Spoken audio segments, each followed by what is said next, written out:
저번 주 금요일 국내 시간으로 23시 5분에 진행된 잭슨홀 심포지엄에서 제롬 파월의 연설은 시장의 예상치를 크게 벗어나지 않는 언급이 연속되면서부터 증시는 크게 반응을 보이지 못하고 있습니다. 계속해서 횡보하는 움직임을 보여주고 있고, 이번 잭슨홀 미팅에서의 주요 발언들을 딱 세 줄로 요약을 했는데, 첫 번째가 목표 인플레이션은 2%에 대해서는 변경할 계획이 없다. 두 번째는 인플레이션은 여전히 높고, 마지막으로는 추가 금리 인상에 대한 가능성 역시도 존재한다. 결국 이걸 다시 한 문장으로 요약을 하면은 인플레이션을 잡으려는 의지는 꺾이지는 않았고, 금리 결정에 대해서는 지금 판단하기는 어렵다라는 내용입니다. 결국 이게 시장 예상치에 부합했기 때문에 증시가 크게 반응을 보이지 못한 건데, 저번 주 금요일에 제가 비트갱스 영상에서 다뤄드렸던 내용을 잠시만 가져오면은 그때 말씀드렸던 게 CME그룹의 패드와치를 봤을 때 금리 동결에 대한 가능성을 80%, 금리 인상 가능성을 20%, 그리고 잭슨홀 심포지엄 결과 이후에 현재 수치도 금리 동결 80%, 금리 인상이 19.5%로 동일한 수치를 보여주고 있습니다.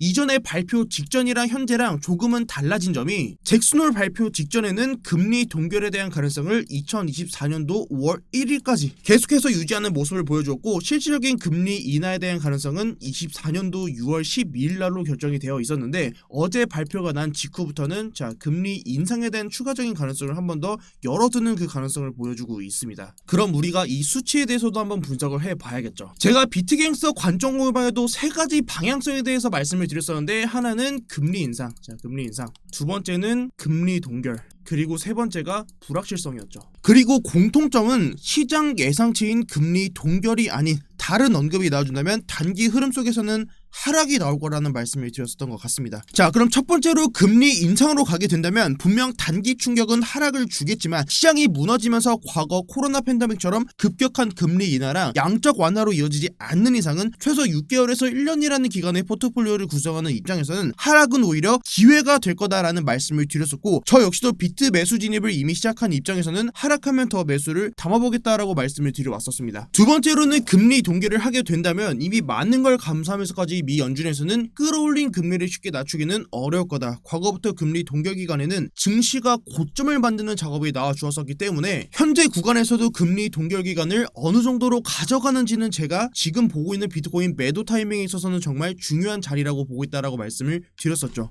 비트코인 매수 기준과 손절 기준을 잡아두었지만 매수 시점을 목표 가격이 아닌 목표 기간으로 설정한 이유는 증시 상승은 결국은 유동성으로 이어진다라고 생각을 하기 때문입니다. 해당 내용에 대해서는 제가 고정 댓글에다 영상 링크 걸어드리겠습니다. 결과적으로는 지금 대체적으로 1차, 2차, 3차 반감기마다 직전의 고점 자리를 반감기를 통해서 항상 넘겨왔기 때문에 이번 4차 반감기 역시도 직전에 3차 때 나왔던 이 고점 자리를 넘겨주는 상승이 나올 거다라는 분석이 아마 대부분일 겁니다. 물론 저도 이번 반감기를 상당히 기대를 하고 있고, 그럼에도 불구하고 직전 고점 자리를 넘겨주는 가격에서 매도를 하는 게 아니라 기간적인 시점에 따라서 매도 구간을 잡은 이유는, 앞으로 남은 비트코인의 반감기가 28번이 남아있고 마지막 반감기가 끝나는 날은 2136년입니다. 반감기 때 무조건 오른다는 공식은 저 역시도 언젠가는 깨져야 한다라고 보는 사람이기 때문이고, 저는 그 시점을 다시 한번 언급드리면 금리가 인하하는 시점, 그리고 비트코인 현물 ETF가 출시되는 시점으로 보고 있습니다. ETF가 승인되는 시점으로 상승분이 분출될 거고, 출시가 되는 시점으로 그 상승분이 재료 삼아서 하락으로 이어질 거라고 보고 있습니다. 그 이유는 과거부터 비트코인 관련 파생 상품이 나온 시점부터는 계속해서 그 증시가 하락하는,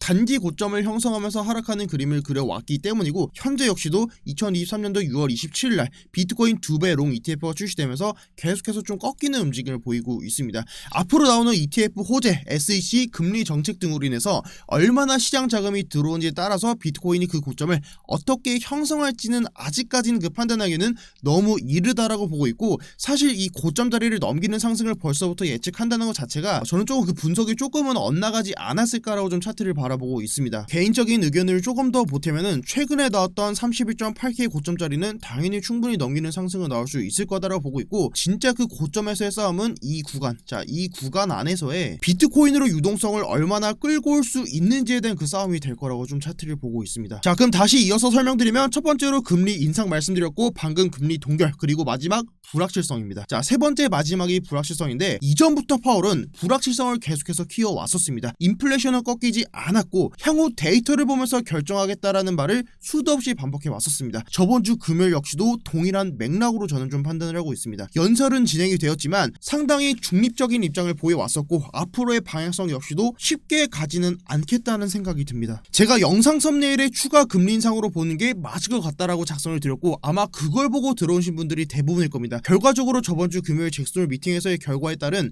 저의 매매 관점은 추가적인 금리 인상으로 보고 시장을 대응하려고 합니다. 이번 주 발표되는 주요 일정들이 정말 많습니다. 그 중에서도 추린 내용들 안에서 또 중요한 내용들을 빨간색으로 제가 표시를 드렸는데 당장 내일 저녁 22시에 발표되는 미국의 주택가격 지수, 최근에 제가 영상에서 말씀드렸던 내용 중에도 미국의 소비자 물가지수 중에서 30% 이상 거의 40% 가까이를 차지하고 있는 게 주거비용입니다. 그리고 주거비용은 계속해서 꺾이지 않는 움직임을 보여주고 있고 당장 내일 저녁 22시에 발표되는 주택가격 지수 역시도 추가적인 상승폭을 그려주면서 상승 곡선을 한 번 더 만들어 준다라고 하면은 저는 당장 다음 달에 있을 금리 인상 결정에서 금리 동결 가능성 역시도 안전하지는 못할 거라고 판단을 하고 있습니다. 저번 주 금요일에 잭슨홀 미팅 직전에 나왔던 수치랑 지금 이후에 나온 수치랑 달라졌음에도 불구하고 증시가 크게 반응을 보이지 못한 이유는 단순하게 아직 그 데이터가 나오지 않았기 때문인데 당장 이번 주에 발표되는 주택지수 외에도 인플레이션 지표인 PCE 지표가 이번 주 목요일에 있고 그 지표 결과치가 이전 발표치보다